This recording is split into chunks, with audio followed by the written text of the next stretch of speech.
जिल्हा न्यायालयाच्या बाहेर दोन गटात तुफान हाणामारी झालेली आहे। बघा, नाशिक शहरातून एक बातमी आहे। घरगुती वादातून ही हाणामारी झाल्याची प्राथमिक माहिती आता समोर आलेली आहे। न्यायालयाबाहेर झालेल्या हाणामारीत महिला देखील एकमेकांना भिडल्या।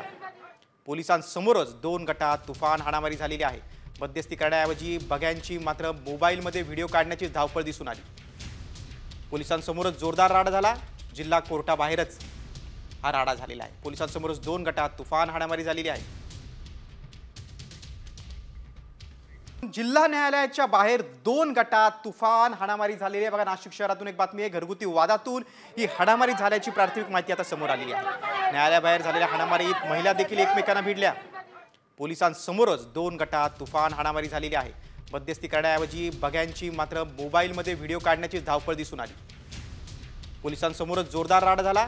जिल्हा कोर्टाबाहेरच हा राडा झालेला आहे। पोलिसांसमोरच दोन गटात तुफान हाणामारी झालेली आहे।